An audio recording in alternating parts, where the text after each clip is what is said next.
Una de las glorias del seminario platense era Monseñor Juan Straubinger, que hacia 1950 publicó la primera traducción latinoamericana de toda la Biblia.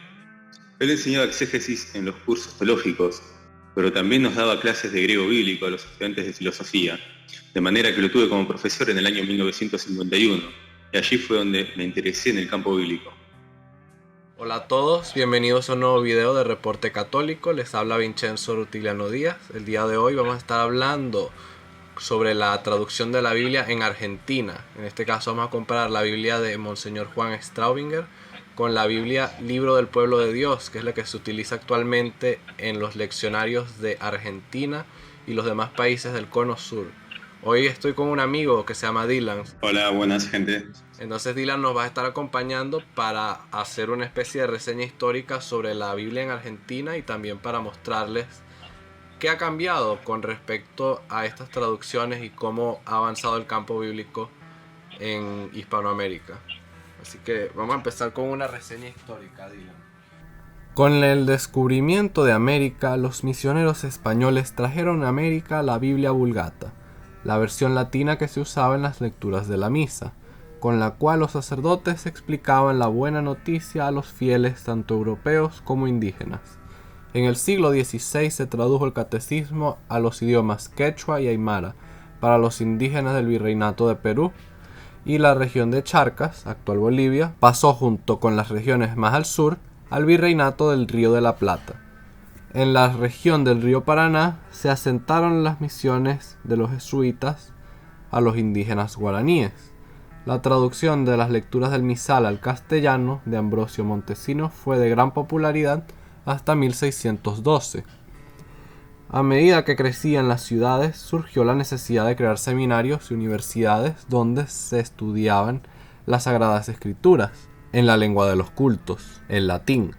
En Córdoba se fundó el Colegio de Montserrat, donde se formaba a los sacerdotes. Tras la expulsión de los jesuitas, el del Imperio Español, los franciscanos tomaron las riendas de las instituciones religiosas. En 1780, el rey Carlos III de España encomendó al padre Sío la traducción de la Biblia completa al castellano. Esta Biblia fue traída tanto por católicos como protestantes al territorio argentino después de la independencia. Los primeros en promover la venta indiscriminada de Biblias en Argentina fueron las sociedades bíblicas protestantes. Mientras que los protestantes leían la Reina Valera, los católicos leían la Biblia Torres Amat. El jesuita argentino Juan José de la Torre tradujo en 1903 la primera versión castellana del texto griego crítico del Nuevo Testamento. Al contrario de lo que muchos piensan, las lecturas de la misa antes del Concilio Vaticano II sí se hacían en las lenguas del pueblo, luego del latín. Después de la independencia de Argentina se hicieron comunes las ediciones del Eucologio Romano que contenían las lecturas de la misa traducidas en España, especialmente la del padre José Soyori Echeverría. En Argentina se llegaron a publicar 3 misales para fieles en el siglo XX. Las universidades católicas y los seminarios en Argentina han sido instrumento de evangelización en ese país. El Papa Pío XII promovió en 1943 las traducciones de las Biblias católicas desde los idiomas originales y no del latín, lo que llevó a las Biblias españolas Nácar Colunga y Bover Cantera, las cuales estuvieron prontamente disponibles en Argentina. Un sacerdote alemán exiliado en Argentina llamado Juan Straubinger fundó la Revista Bíblica en 1940.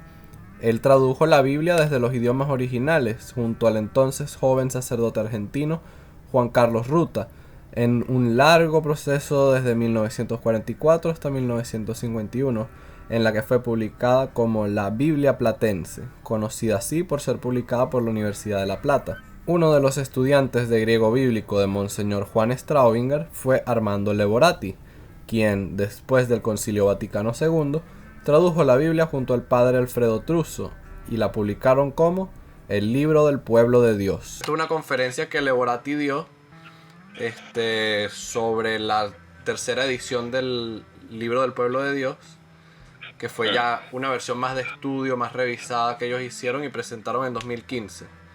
Va a dar un poco de contexto de qué va más o menos el tema. Lo primero que quisiera decir es que esta es la primera traducción de la Biblia hecha por latinoamericanos. Pero antes hubo otra Biblia, que se llamó Biblia Platense, traducida por Monseñor Juan Straubinger, que seguramente muchos ya han conocido, y que tiene un mérito muy especial, porque Monseñor Straubinger, bueno, después de estar en la guerra y después de huir a Suiza por parte del nazismo, se encontró en Suiza con Monseñor Lün, del Verbo Divino, y él lo invitó a venir a la Argentina. Y lo trajo a su diócesis, que era la diócesis de Jujuy, a la parroquia de San Pedro, que en aquella época era la principal ciudad de Jujuy, más importante que la capital incluso, y ya tenía 50 años, y no sabía una sola palabra de castellano. Y estudió el castellano y tradujo la Biblia. Trabajó 8 años. Yo lo pesqué al final solamente, en el primer año de filosofía. Me enseñó griego bíblico, pero después ya había terminado la guerra y entonces él pasó por Israel y volvió a su patria Alemania, donde falleció al poco tiempo.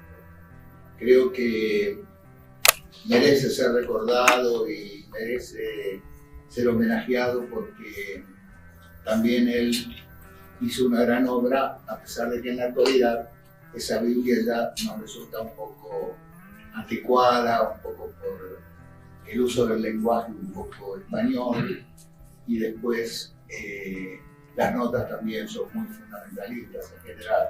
Pero es un mérito innegable del señor Straubinger haber traído la Biblia a la Iglesia Católica en buena parte de la Argentina e incluso de Latinoamérica. De hecho, hay mucha gente mayor que la recuerda todavía y se sigue publicando, pero no cumple con las necesidades naturales de un texto accesible, de un texto claro, y sobre todo no cumple con la necesidad fundamental de ser una Biblia barata. No concuerdo bien con su crítica a lo que es la traducción de Straubinger.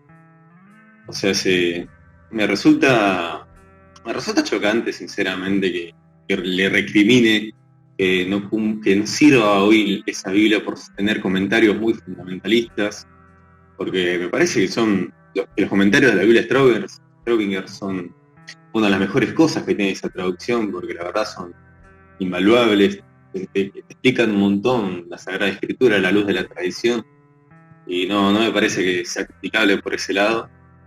Y además el tema del lenguaje tampoco concuerdo, porque se entiende perfectamente, no es que usa términos muy arcaicos como, no sé, por ahí la Biblia Félix Amarat, que ya está escrita en un castellano mucho más antiguo, pero me parece que es excelente la Biblia de Monseñor Straubinger, no me parece que esté superada o reemplazada propiamente por la traducción de Leobrati, ¿no?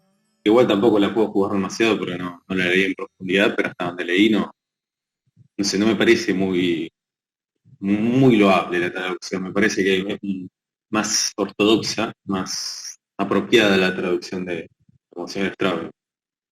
Sí, ciertamente, y yo creo que la razón por la que a mí se me ocurrió hacer este video fue por haber visto esta charla. En la charla Monseñor Leobrati dice varias cosas que son ciertas y que son interesantes sobre el ámbito bíblico en Hispanoamérica. Pero en el tema de Straubinger me parece que es un poco... O sea, él se ve que tenía una admiración por Straubinger por haber sido una eminencia en el Seminario de La Plata, pero o sea, le queda como una especie de recelo por el cambio de la hermenéutica entre antes del concilio y después del concilio. Sí, entonces, es bueno comentar que la Biblia de Straubinger se reimprimió en muchas ocasiones en varios países, pero la edición actual del texto original que se consigue, o se conseguía porque ya se agotó, fue publicada en 2016 por la Universidad de La Plata nuevamente, pero se puede conseguir de manera oficial en una aplicación de Android que se llama Biblia Católica. Está disponible gratis. Sin embargo, han habido editoriales en Argentina que se han tomado la molestia de revisar la traducción, como hacerla un vocabulario más actual. Y de hecho hay una que se llama la Biblia Texto Lenguaje Actual, que es la que está más disponible para la venta, porque las otras dos son muy difíciles de conseguir. Mientras tanto, el libro del Pueblo de Dios se publicó originalmente en 1984 y se revisó en 1990, que es la traducción actual. El texto no ha cambiado desde entonces, pero en 2015, después de la muerte del padre Truzzo, Armando Levorati revisó nuevamente todos los comentarios, guiándose por el comentario bíblico latinoamericano, el cual él mismo dirigió junto con un montón de teólogos católicos y no católicos. La Biblia de Levorati y Truzzo es la que se utiliza en el sitio web del Vaticano y se utiliza en los leccionarios de los países del Cono Sur: Bolivia, Chile, Paraguay, Uruguay y Argentina, desde el año 2009. Una de las cosas que uno se da cuenta es que cuando tú ves el índice, Monseñor Straubinger organizó la Biblia como siempre, la Biblia católica según la Vulgata. Primero los libros históricos, luego los sapienciales y los poéticos del Antiguo Testamento. Mientras que en la Biblia del Pueblo de Dios hacen algo extraño, porque agarran como el orden de los judíos de dividir el Antiguo Testamento en ley, profetas y escritos, y al final pone todos los deuterocanónicos como en una sección aparte al final de los escritos, y entonces eso es como un poco extraño, ¿no? Porque da un poco la impresión de que los deuterocanónicos son precisamente como un apéndice secundarios, como dice el desafortunado nombre de deuterocanónico. Cuando uno ve las introducciones, uno ve que el objetivo de comentario bíblico es distinto en cada traducción, que el comentario de Straubinger es totalmente catequético y apologético. Menciona a los padres de la iglesia constantemente en los comentarios y referencia a la tradición y la práctica constante de la iglesia. Aunque también Straubinger habla de las teorías modernas de su época, de los años 40 y 50. Bueno, 40, porque lo publicó en el 51. Y ciertamente hay mucha arqueología moderna que él cita, que es probable que muchas estén desactualizadas, que hayan sido ya superadas por la arqueología actual, pero aún hay un montón que yo diría que siguen siendo vigentes. Mientras tanto, el libro del Pueblo de Dios busca más como un entendimiento literario. Entonces Levorati literalmente escribe: la lectura de la Biblia no se puede separar de los comentarios de los padres de la iglesia, pero rara vez los cita y conecta distantemente con la práctica de la iglesia. Entonces vamos a ver unos cuantos ejemplos.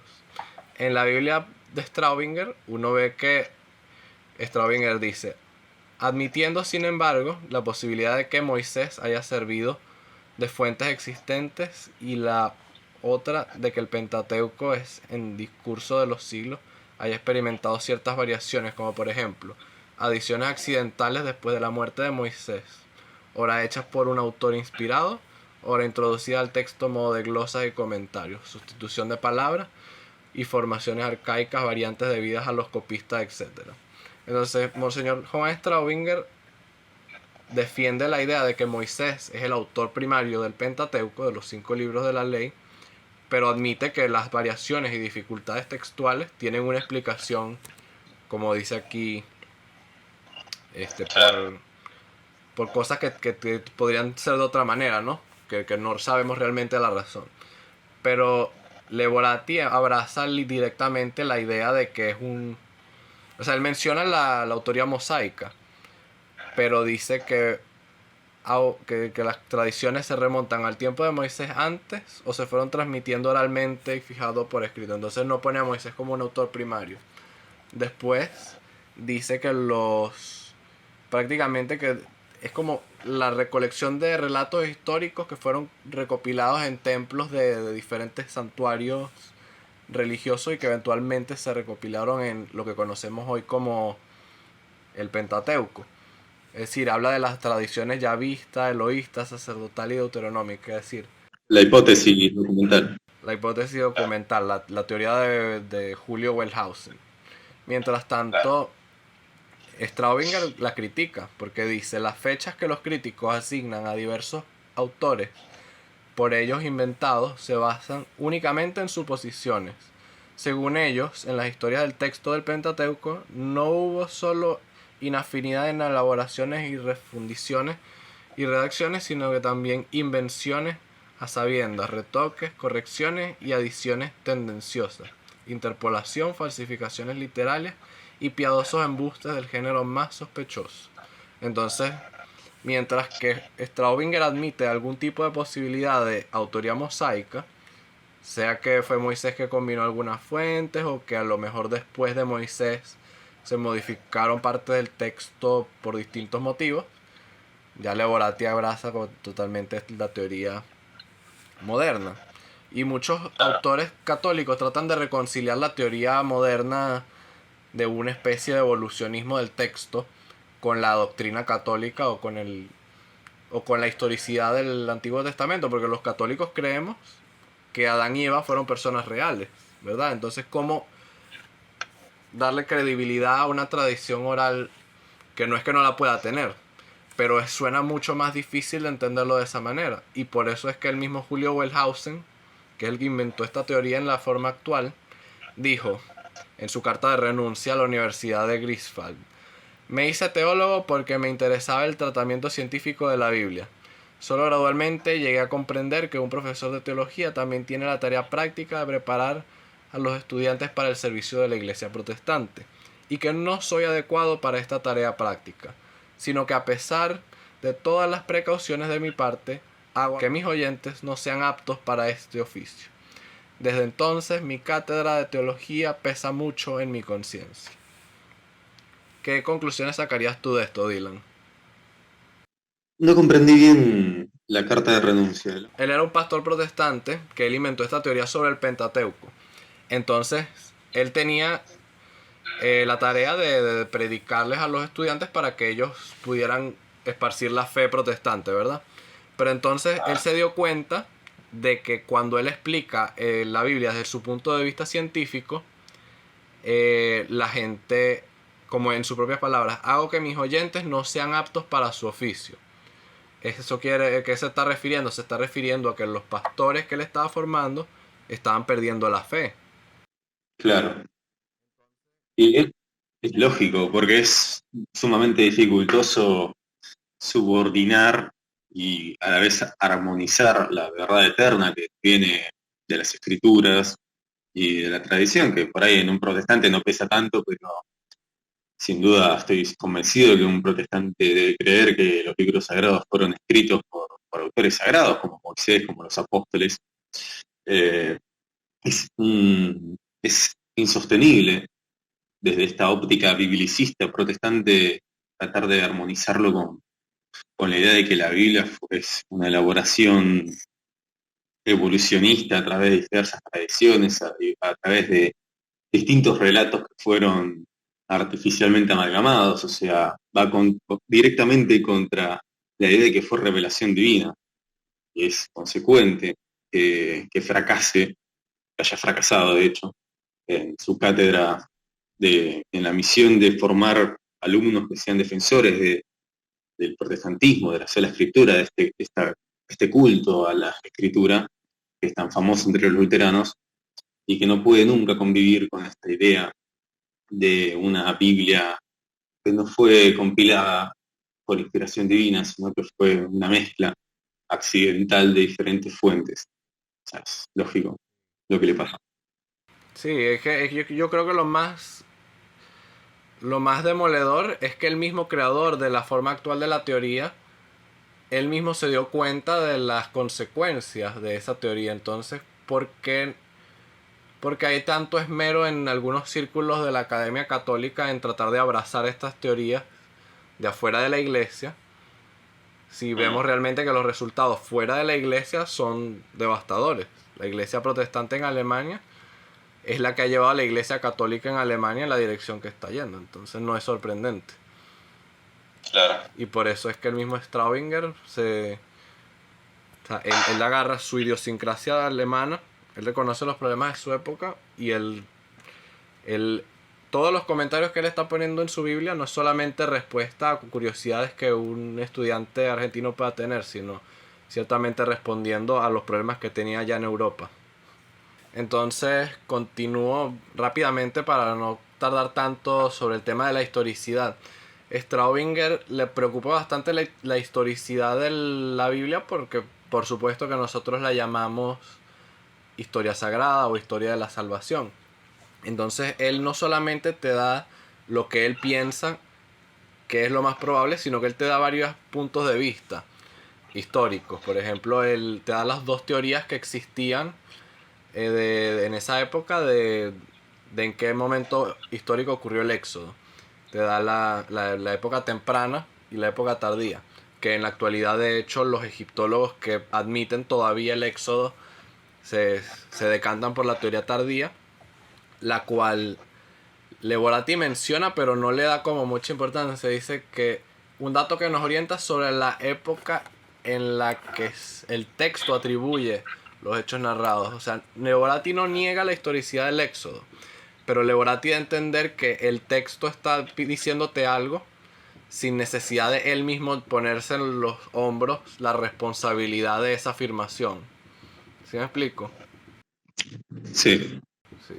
Entonces ambos autores admiten por supuesto que hay dificultades históricas que no hemos resuelto todavía, pero es un tono completamente distinto cada uno. Claro. En la autoría de los salmos, Straubinger dice que las epígrafes, los títulos que lleva cada salmo del autor no eran de la composición original, pero que por su antigüedad, o sea, no deberíamos dudar que ellos dan un testimonio histórico de su autoría. Mientras que Leborati dice, no, los salmos son una composición que muestra diferentes estilos históricos y eso, esos títulos son añadidos después de carácter poético, litúrgico, histórico y no provienen de los autores, sino fueron añadidos por los mismos sacerdotes después del templo. Pero esa mentalidad me parece peligrosa porque imagínate a los mismos sacerdotes del templo antes del exilio.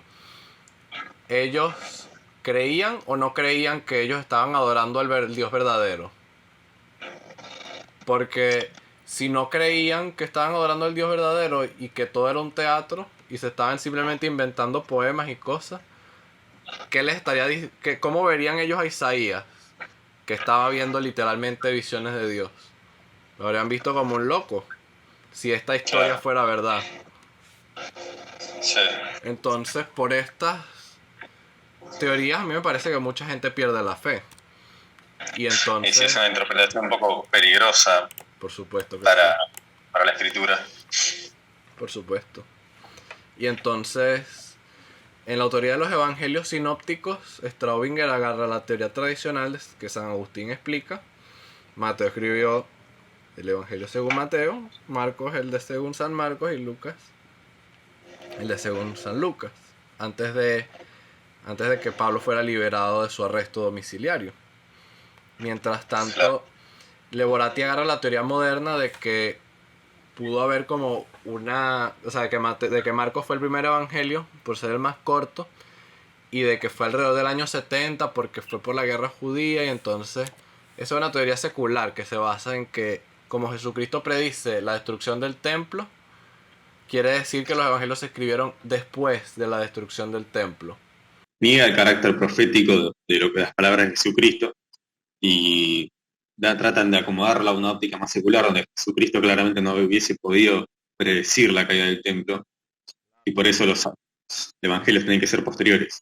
Sí, y es que más allá de lo que uno pueda pensar de la honestidad de esa posición, o sea, es una cosa que dice, por lo menos en el comentario bíblico latinoamericano, que fue dirigido por Leborati, dice: Lucas escribió después del año 70, fecha de la ruina de Jerusalén. En favor de esta opinión está la forma en la que Lucas describe la caída de la ciudad. Pero entonces eso vale la pena preguntarse, ¿es el autor de San Lucas el que describe la destrucción de la ciudad o es nuestro Señor Jesucristo?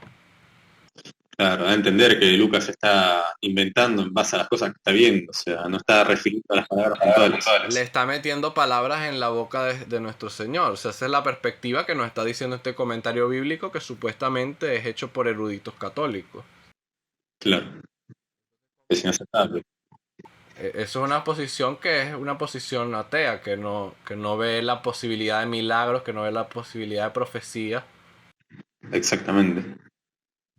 Y si es cierto que San Marcos predice la destrucción del templo antes de que el templo sea destruido, ¿por qué no podrían también Mateo y Lucas hacerlo?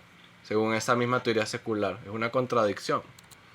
Entonces tenemos una teoría tradicional que se lleva creyendo 2000 años sobre que la dependencia textual de los evangelios, y la versión que nos cuenta Leoratti es con el supuesto evangelio Q, que es una fuente de Q por Quelle, que es fuente en alemán, una fuente desconocida de dichos de nuestro Señor, que no se ha conseguido, a pesar de que esto es una teoría que se propuso hace ya casi 200 años, y la arqueología ha conseguido cantidad de escritos contemporáneos y nada que ver. Entonces, bueno, yo creo que eso dice bastante. También dice que las cartas pastorales no fueron escritas por San Pablo, la carta de primera y segunda de Timoteo y la de Tito. Entonces hay una cosa muy curiosa que dice, más aún, en cierto modo, quiere pasar desapercibido. Entonces, ¿cómo es que una carta de alguien que se está tratando de hacer pasar por San Pablo, o sea, prácticamente alguien que está mintiendo, o sea, no es escribir en nombre del profeta, sino en impersonal al profeta? Si uno fuera a defender eso, yo preferiría que me dieran una mejor explicación o una mejor defensa que simplemente eso. O sea, me dice que no, se está tratando de hacer pasar. Esa no es la forma en la que yo lo explicaría. Y no tiene mucho sentido, o sea, es claramente una justificación, si fuese ese el caso. Claro, porque ellos ponen la teoría que podría ser un discípulo de San Pablo. Que valdría la pena preguntarse entonces por qué el discípulo no simplemente puso su nombre. Porque San Pablo no era uno de los 12 apóstoles. ¿Qué le dificultaría a Timoteo o a otro, a Bernabé, haber puesto su nombre en lugar de haber falsificado el de Pablo?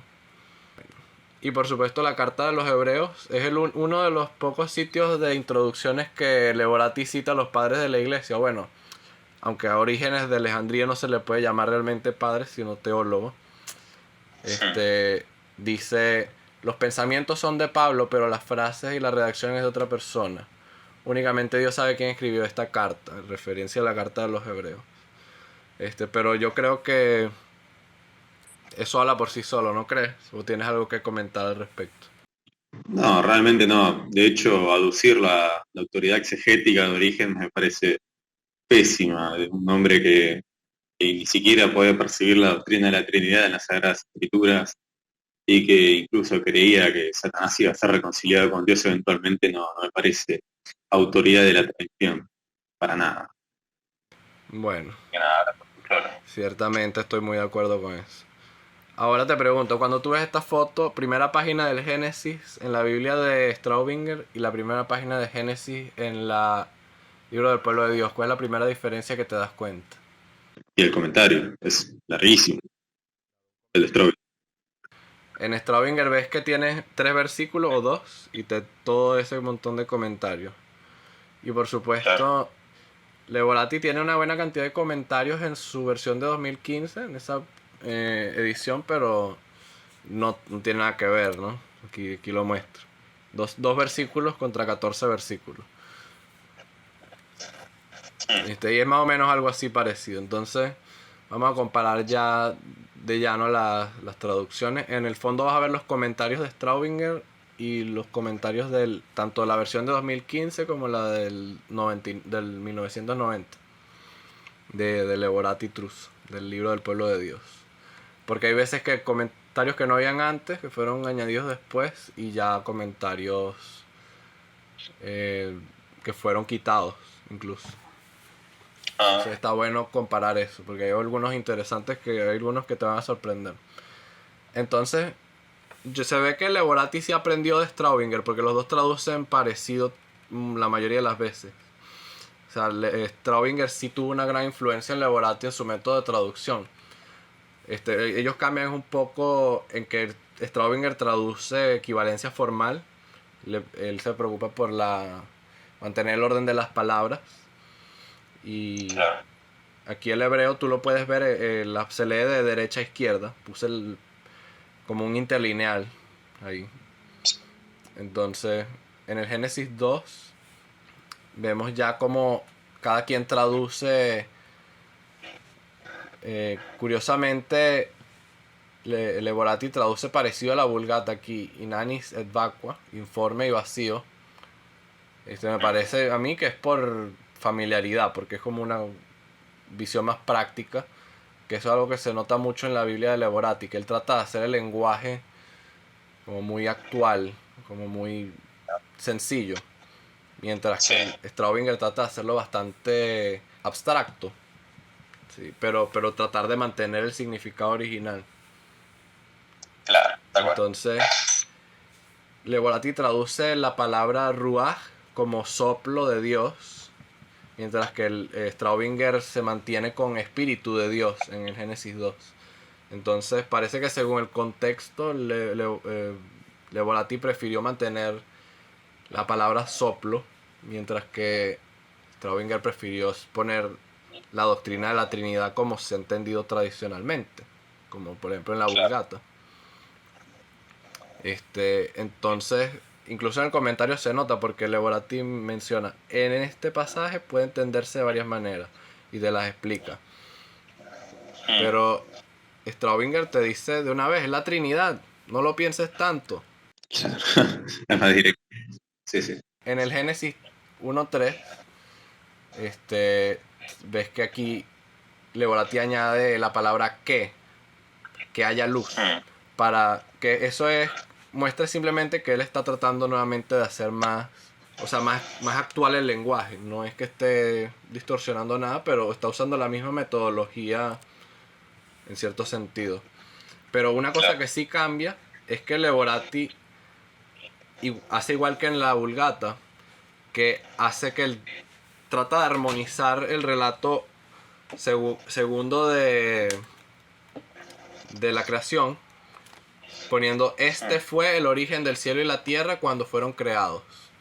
Entonces la Vulgata, San Jerónimo de hecho hace lo mismo, hace que ese versículo se refiera a la historia anterior, a la creación en 7 días, cuando los estudiosos críticos dicen que eso realmente es como un título de una segunda parte del relato de la creación, y eso es ciertamente lo que Straubinger creía. Claro. O sea, lo que hace Levorati es básicamente conectarlo con el capítulo anterior, pero Straubinger sigue más fielmente esta perspectiva del segundo capítulo de Génesis, que es verlo como otra introducción a la creación, como otra presentación nuevamente del acto creativo.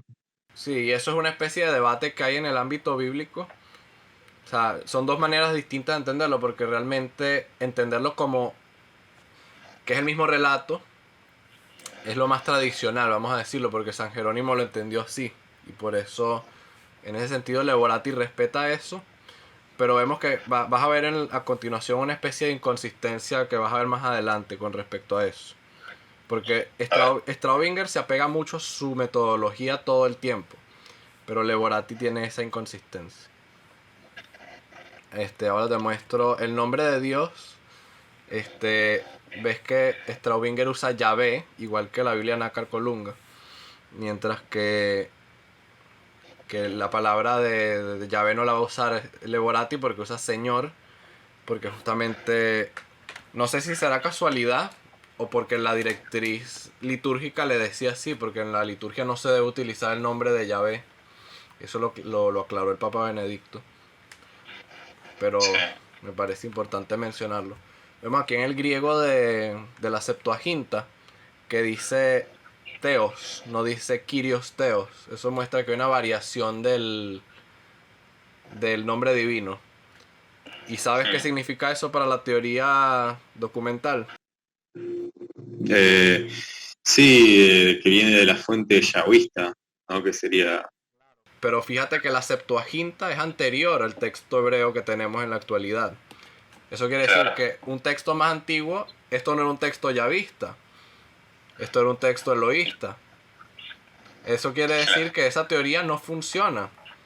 Y lo mismo pasa en los manuscritos del Mar Muerto. Los rollos del Mar Muerto cambian los nombres. A veces se usa Yahvé, a veces se usa Adonai, a veces se usa Elohim. Entonces no es una base sólida para establecer una teoría. Entonces en el capítulo 1 y 2 ya demostramos que esa teoría tiene una base muy poco sólida. La cual Levorati pone como que bueno, ahí está esa teoría. Pero aquí hemos visto que no. En el Génesis 3.15 sabemos que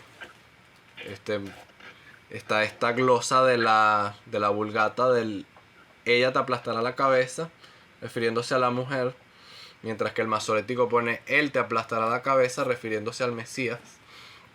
Lo que Straubinger hace es lo más sensible, que es poner refiriéndose al linaje, que es un sentido más amplio. Claro, le da como un sentido mucho más mariano al protoevangelio. Claro, porque tradicionalmente después del Concilio de Trento se entendió así porque en la Vulgata Clementina tenía el ipsa, ella te aplastará la cabeza. Entonces en eso se basa la teología de Montfort, de muchos otros sacerdotes marianos. Entonces, por supuesto, el Straubinger te lo menciona ahí. Pero este versículo que habla de la enemistad de la mujer y de la serpiente, en la versión de 1990 de Levorati, fue removido en la versión de 2015. Es decir, ya cualquier rastro de la tradición de ese pasaje fue eliminado. En el Salmo 1 vemos que ninguno traduce la palabra bienaventurado como bienaventurado. Cada uno, o sea, lo traduce como una forma más actual. Me imagino que dichoso y feliz. No sé qué piensas tú al respecto. O sea, son decisiones lingüísticas ya. Claro, me parece que es más o menos la misma idea, pero por ahí se entendería más el mensaje más religioso si hubiesen elegido la palabra beato o bienaventurado que feliz. Sí, es que ciertamente la palabra bienaventurado es lo más tradicional, porque en la Biblia alfonsina de 1280 y todas las Biblias medievales tenía así. Y lo vamos a ver después en las bienaventuranzas. Pero aquí pone en las bienaventuranzas: bienaventurados los pobres en el espíritu. Esa es la traducción más tradicional. Pero Levorati pone: felices los que tienen alma de pobres, porque a ellos les pertenece el reino de los cielos. ¿Qué opinas de eso? Me parece que no es tan... que ahí la traducción de Levorati no, o sea, claramente no es tan acertada porque no parece ser el mismo mensaje tener pobreza, austeridad, simpleza en el espíritu que tener el alma de pobres es más como no sé, complica. Sería más como una idea de que, como una postura, las palabras sería pobreza, pero no sé si es tan apropiada. Pero no refiere a la pobreza en sí mismo, sino a la austeridad, a la simpleza, al desapego por estas cosas terrenales, tener el espíritu pobre, el espíritu austero, el espíritu más simple. Y no me parece que en ese sentido la traducción de Lorati respete tanto el mensaje teológico, doctrinal que está dando Jesucristo. Sí, es que a muchas personas le causa ruido la frase pobres en el espíritu, porque muchos se equivocan y piensan que significa tener poco espíritu. Entonces tal vez eso es lo que Levorati tenía en mente al cambiarlo, tal como hacen otras traducciones como la Biblia Latinoamérica. Pero ciertamente es una inconsistencia, porque vemos que antes él estaba tratando de ser bastante literal y ahora está siendo más interpretativo. Entonces ocurre eso. En el Salmo 91 vemos cómo Levorati usa la palabra todopoderoso, mientras que Straubinger usa la palabra omnipotente. Ambas palabras significan exactamente lo mismo, pero omnipotente es la palabra latina y todopoderoso sería su equivalente en español. Y eso suele pasar alrededor de toda esta traducción. Sí, bueno, sigamos. Este es uno de los más importantes, que yo creo que va a dar bastante de qué pensar.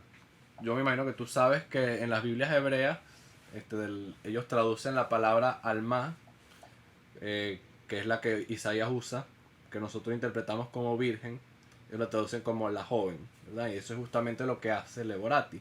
Dicen, miren, la joven está embarazada y dará a luz un hijo y lo llamará con el nombre de Emmanuel. No, es terrible. Es muy mala esa traducción. De hecho, va contra el sentir mismo de los padres de la iglesia, como San Ireneo de León, que ya en su momento dijeron que esa traducción, que ese no era el mensaje claramente que quiso dar el profeta Isaías en esos pasajes. O sea, por más de que por ahí la palabra hebrea se pueda entender como que refiere a una mujer joven, es muy claro, y de hecho la Septuaginta lo muestra, que está hablando de una virgen. Porque en la de 1990, el comentario es: en este caso, Isaías ofrece a Ahaz un signo que debía ser garantía de salvación para Judá.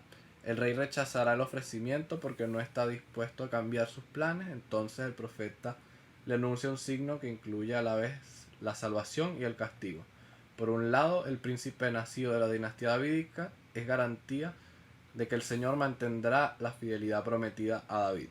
Entonces es un comentario que es muy general, que no dice directamente que es Jesucristo, pero se entiende que ese rey es el que nos dice San Mateo, ¿verdad? El problema gravísimo surge en el comentario de Isaías en la versión de 2015. Dice, el autor de este comentario dice: la versión griega de los 70 tradujo con el término virgen, lo que en el hebreo no tiene que ver con la condición física de no haber tenido relaciones. El término hebreo se refiere a una mujer en los primeros tiempos de su fertilidad, posiblemente lo que es la adolescencia en nuestra cultura, desde la pubertad hasta tener el primer hijo, en que pasaba a ser una mujer adulta. La señal que Isaías le ofrece al rey no es un hecho sobrenatural, un nacimiento de una madre que no ha conocido varón. La señal que tiene que ver, en cambio, con el niño que dará a luz esa joven, desconocida para nosotros, a la que alude y que el profeta y el rey conocían. Mateo cita esta traducción griega del texto y afirma que esta profecía ha alcanzado su pleno cumplimiento en la concepción virginal de Jesús. ¿Qué te parece ese comentario? No, me parece una de muy poca ortodoxia, sinceramente. No me parece para nada apropiado. No respeta el sentir de la iglesia, no respeta ni siquiera el evangelio, porque claramente los apóstoles sabían lo que quiso decir Isaías y lo dejaron por escrito. Así que me parece un comentario terrible para una copia de la Sagrada Escritura. No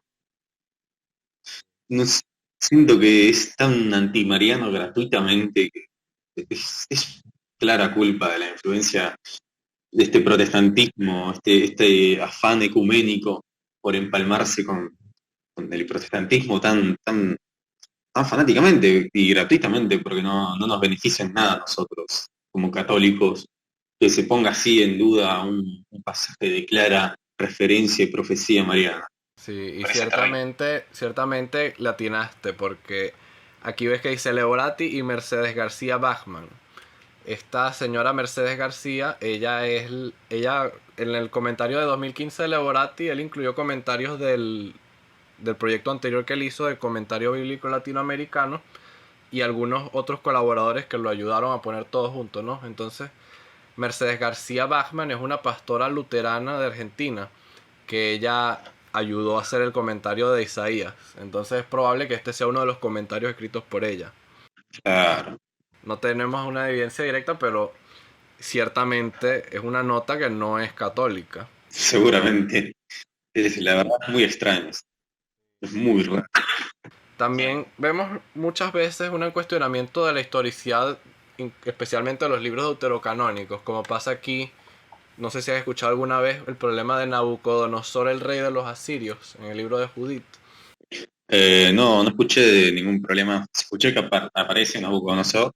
Me parece que también aparece, no sé si el mismo Nabucodonosor en el libro de el profeta Daniel, pero no escuché ningún problema al respecto, ninguna controversia. Los padres de la iglesia discutían de quién era este Nabucodonosor del libro de Judith, porque no concuerdan los periodos históricos. Entonces, los protestantes dicen, no, eso es un error, es que los libros deuterocanónicos no son inspirados. Pero eso pasa igual en los libros de Esdras, que al rey Darío lo llaman, a Ciro lo llaman también rey de Babilonia, por ejemplo, aunque él es el rey de Persia. Entonces, ponerle distintos títulos a un rey no quiere decir que esté equivocado, sino que son diferentes títulos que él llegó a usar. Entonces, Straubinger dice ciertamente, según los últimos descubrimientos hechos en Nínive, se trata de la victoria del rey Arsubanipal de Asiria, no del famoso rey Nabucodonosor de Babilonia. Que el nombre, que pudo haber adoptado el nombre de Nabucodonosor, que significa Nebo proteja la frontera, pues Nebo era el dios de Babilonia. Eso te parece una buena interpretación histórica, ¿no? Sí, me parece excelente. Armoniza perfectamente lo que dice el libro y lo que pasa en la historia. Entonces, en el comentario de 1990, Leborati y Truso ponen: otra vez nos encontramos ante un relato didáctico con un marco histórico completamente imaginario. No. Digo, Entonces, es como que no se molestaran en tratar de explicar por lo menos qué estaban pensando cuando escribieron esto. Que es una pregunta que de eso es lo que se trata la crítica textual. Ese es el objetivo de la crítica textual como una ciencia. Sí. Pero bueno. Entonces en el comentario 2015 simplemente dice se trata de una datación ficticia. pero es terrible. Es un libro de la Sagrada Escritura. Yo no sé cómo lo pudieron tolerar que pongan esos comentarios. Es enfermísimo protestante. Poner así en tela de juicio libros que fueron emitidos por el Concilio de Trento como escritura sagrada y los trapos me parece inaceptable. No admite la inspiración, o sea, no de manera explícita, pero de manera implícita. Exactamente. Este versículo lo quería incluir porque yo lo he mencionado en otros videos y quería hacer una corrección porque hay muchas personas, incluyéndome a mí, que lo hemos visto como una referencia al purgatorio. Sin embargo, resulta que históricamente es probable, como dice tanto Straubinger como Leborati, que los muertos de Israel son los mismos desterrados, puesto que son como una nación muerta y destinada a la perdición. Si Dios no los salva milagrosamente, se ha pegado a nosotros el mal. Entonces esto concuerda justamente con que este versículo nunca fue interpretado por los padres de la iglesia como del purgatorio. Hay otros que sí, pero este no. Y Santo Tomás nos dice: los que están en el purgatorio, aunque son superiores a nosotros por su impecabilidad, son sin embargo inferiores en cuanto a las penas que padecen. Según esto, no están en estado de orar por nosotros, sino más bien de que se ore por ellos.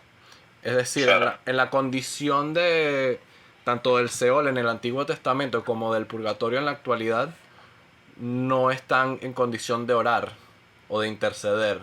Solo los santos en el cielo pueden interceder por los vivos y por los del purgatorio.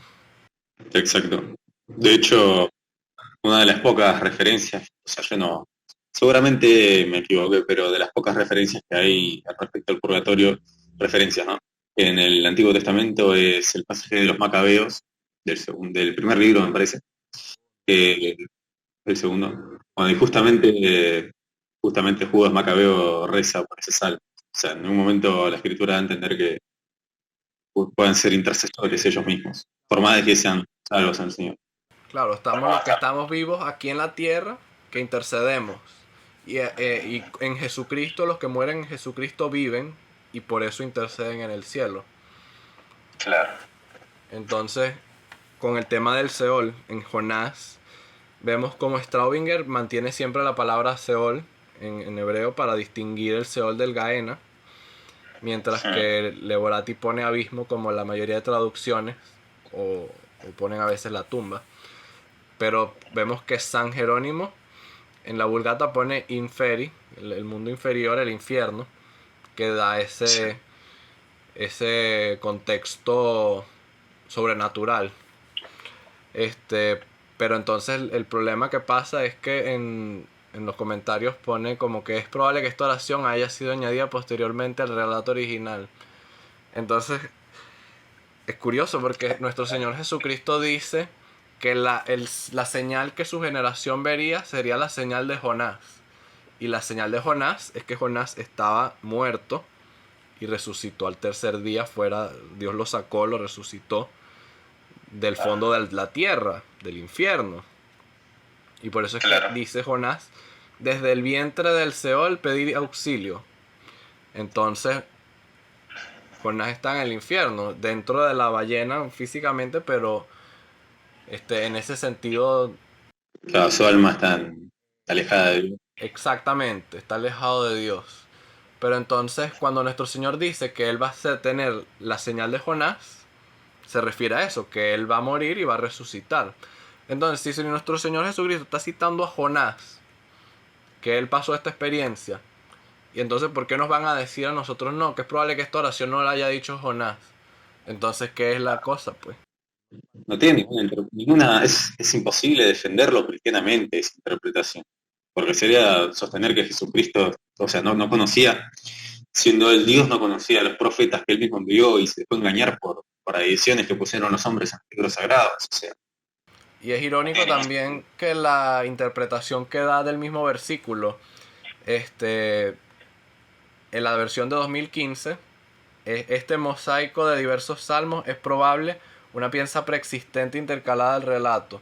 Es decir, hay dos teorías seculares contradictorias que se le han puesto al mismo relato. Un reino dividido, o sea, no sobrevive, ¿no? Tal cual. Y el pasaje que tú mencionabas hace poco de los macabeos, San Agustín habla al respecto. Vemos que este pasaje también es importante porque es citado por el mismo catecismo de la Iglesia Católica.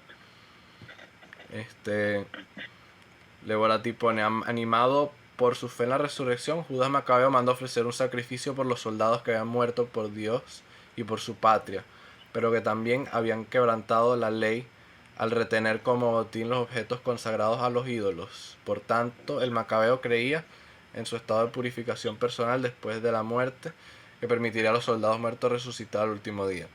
La Iglesia Católica ha visto tradicionalmente en este texto el fundamento de la doctrina sobre el purgatorio y el valor de la oración por los muertos. Entonces aquí vemos que que todos están de acuerdo. No hay un problema en ese pasaje. Vamos a ver aquí: cuando despertó del sueño, hizo José como el ángel del Señor le había mandado, y recibió a su esposa, y sin que la conociera, dio ella a luz a un hijo y le puso por nombre Jesús. Todo bien ahí, ¿verdad? Entonces Leborati traduce el eufemismo de conocer por sin que hubieran hecho vida en común, y ella dio a luz un hijo. Yo te pregunto, ¿qué piensas tú cuando escuchas esa expresión, hubiera hecho vida en común? ¿Es una expresión que usan mucho en Argentina? La verdad que no, o sea, se puede llegar a entender que claramente refiere a que no tuvieron relaciones íntimas, pero no sé, o sea, claramente siguiendo el fin de Leborati, que es hacer una traducción de la Biblia más acorde al lenguaje actual, conocer, no, claramente no se podrá llegar a entender como tener relaciones, porque nadie se refiere a tener relaciones como conocerse. Así que en ese sentido por ahí el pasaje lo tradujo mejor para el lenguaje actual, pero no sé si hubiese sido la traducción que yo hubiese elegido, sinceramente. Sí, es que mantiene el eufemismo. Porque claro. no, porque hay relaciones que hay traducciones que simplemente ponen sin haber tenido relaciones. Lo ponen así, directamente. Entonces me imagino que lo que Leborati quería es mantener el eufemismo. Pero él no hace ningún comentario sobre la virginidad perpetua, cosa que Straubinger por supuesto se preocupa de decir, porque este es un versículo que los protestantes utilizan para decir sin que la conociera hasta que dio a luz, después sí. Entonces vemos aquí el comentario de San Jerónimo, del respecto, para que no quede ninguna duda. Y por supuesto, tanto Casiodoro de Reina como Martín Lutero creían en la virginidad perpetua de la Virgen María. Así que eso es algo que los protestantes no te van a contar. Aquí vemos cómo la palabra al final la traducen distinto de granja y poblado. O sea, de a dónde se dirigían los discípulos de Maús. Entonces, Straubinger dice, alusión al episodio de Maús que solo narra San Lucas. Entonces, mira lo que dice acá con el de Leborati. Dice, el resumen del episodio de los discípulos de Maús, en cambio, corresponde imperfectamente al relato. Pero entonces vale la pena preguntarse, ¿es una correspondencia imperfecta o es simplemente un resumen? Claro. Sí, es un comentario un poco... Tendría que haberlo aclarado mejor en ese sentido, porque se presta a mucha confusión. Ese es el problema, es que hay mucha ambigüedad en ese tipo de comentarios. Y por supuesto que los dos hablan del tema de que el texto de estos versículos finales de Marcos faltan en algunos manuscritos antiguos, pero por supuesto que la autenticidad se demuestra por la canonización del Concilio de Trento, mientras que Leborati no se molesta en mencionarlo. Y por supuesto San Ireneo cita este pasaje, los versículos de esta sección, lo que nos hace bastante posible que sí haya sido parte del texto original. Así que no nos queda una duda. Claro, no hay mayores razones para dudar. Sí, a mí no me queda ninguna duda. En el siguiente versículo veremos que Straubinger traduce la palabra latriceis como servirás, igual que San Jerónimo, cuando Jesús dice, escrito está, adorarás al Señor tu Dios y a Él solo servirás. Entonces Straubinger sigue la tradición de esta palabra, que a veces es complicado traducirla, especialmente en este versículo, ya que tanto la palabra servirás como adorarás, latriceis y proskineo, significan la adoración que se le da a Dios.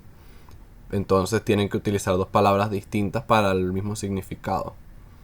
Entonces San Agustín hace esa distinción. Está la dulía, que es la que se le da a los hombres y a los santos, y está la latria, que es la adoración de Dios, ¿verdad? La servidumbre encargada del culto a Dios. Entonces cuando Leborati y muchos otros traductores traducen y a Él solo rendirás culto, caen en la trampa de los testigos de Jehová, por ejemplo, que ellos dicen, no, el culto es nada más para Dios. Pero es que la palabra culto no significa adoración. Entonces, ese es el error que muchos cometen. Y Leborati no se molesta en explicar eso. Simplemente pone una referencia cruzada al pasaje que Jesucristo cita. Aquí una cosa que me sorprendió un poco es que tanto Leborati como Straubinger traducen la palabra monogenos, que es unigenitum en la Vulgata. En vez de traducirlo como unigénito, ambos traducen como único, ¿verdad?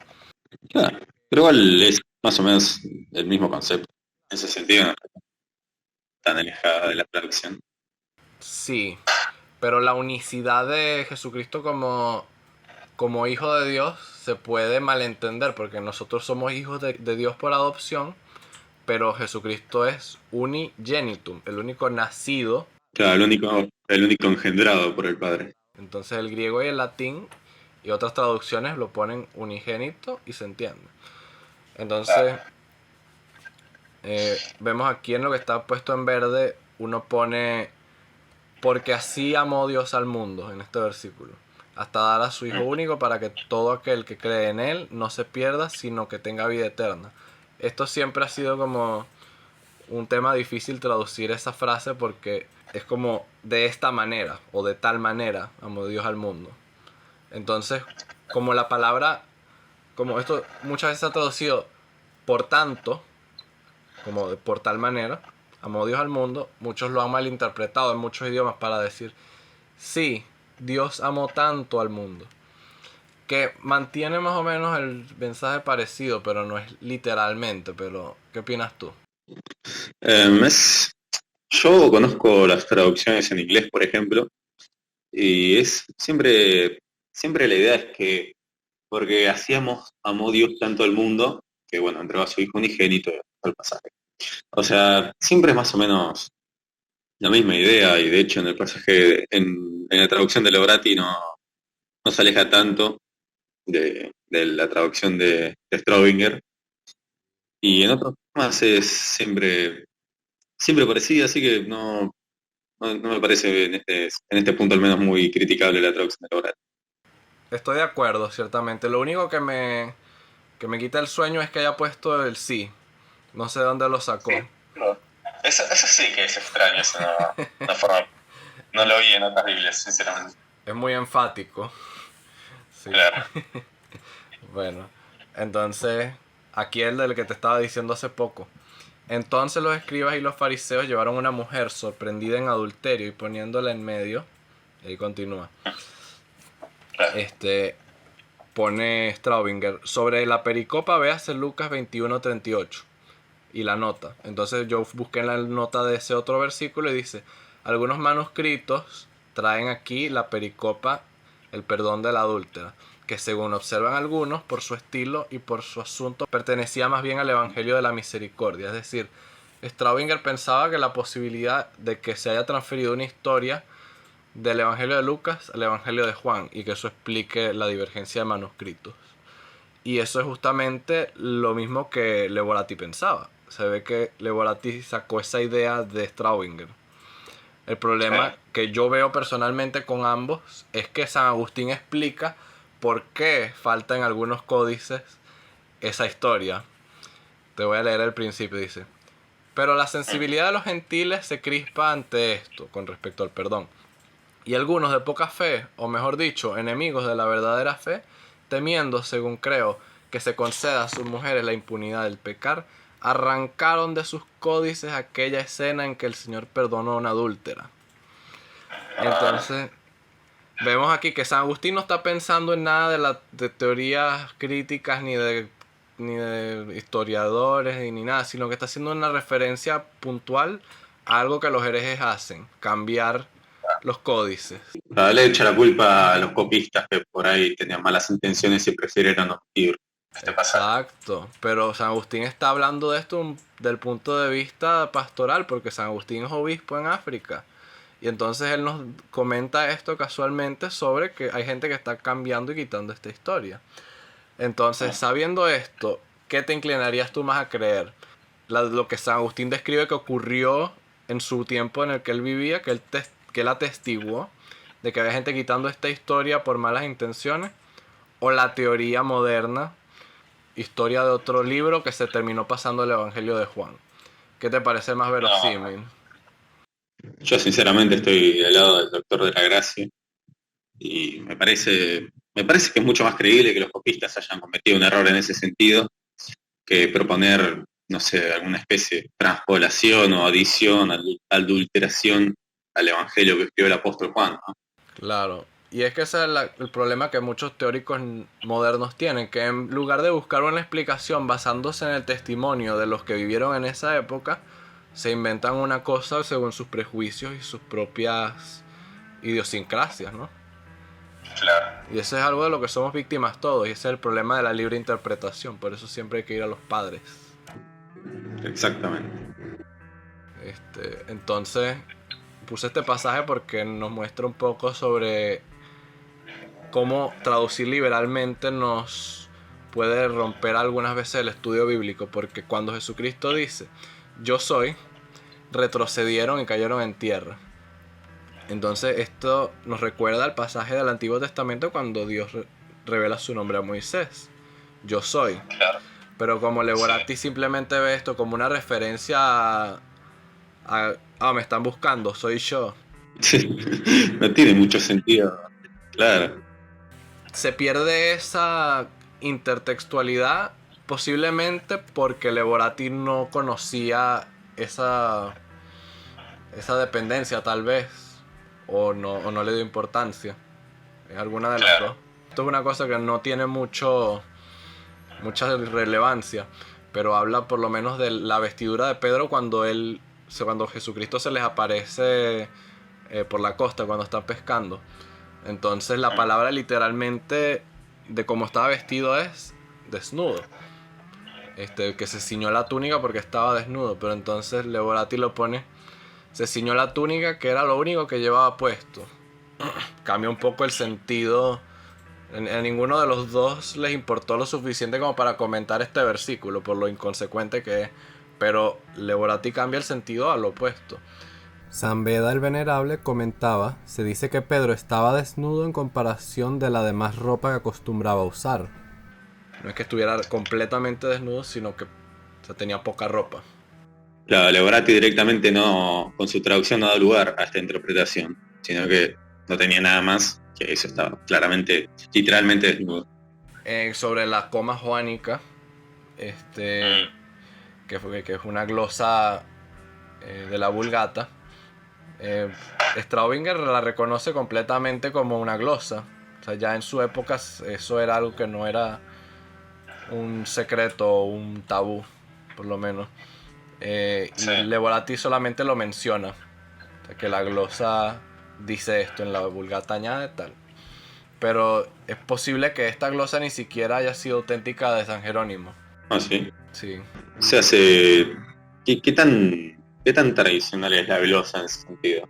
Es muy poco. O sea, de los pocos que la citan están Santo Tomás de Aquino y los reformadores protestantes. Entonces a muchos le hacía ruido en la Edad Media porque dice, estos tres son una sola cosa con respecto al Padre, el Verbo y el Espíritu Santo.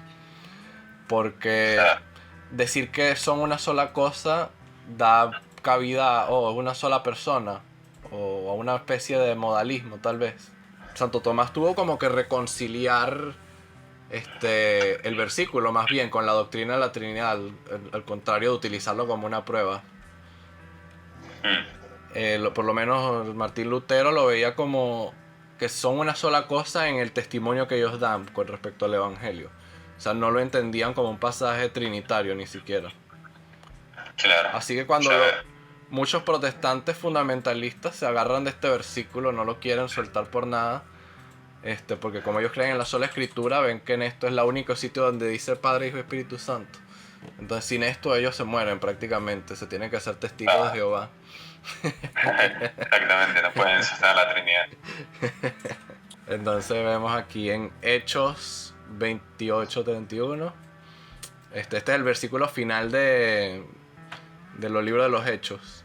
Entonces aquí pone Straubinger que el autor del Hechos concluyó el libro antes del fin del proceso de San Pablo. Por esto no menciona el resultado. No cabe duda que el apóstol fue absuelto y puesto en libertad hacia el año 63. Hemos de bendecir a la providencia por esta demora de San Pablo en Roma. En esta época escribió el apóstol de los gentiles.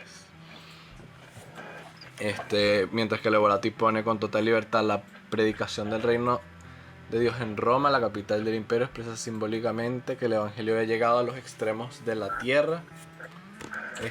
Según el mandato de Jesús, la palabra de Dios no está encadenada, a pesar de las dificultades. Entonces uno habla del contexto histórico y el otro está hablando más como del punto de concluir el libro ahí. Entonces ya este es el último versículo que tenemos. Hasta lo quería terminar porque bueno, esto yo creo que ya resume más o menos la estrategia de cada uno. Y yo recomiendo realmente pues buscar ambas, ¿no? Porque eso nos da un entendimiento de cómo ha cambiado un poco en la iglesia la actitud de muchos sacerdotes y de muchos teólogos. Y tal vez hay que estar un poco más apegados a la tradición. ¿Qué opinas tú? Sí, sin duda.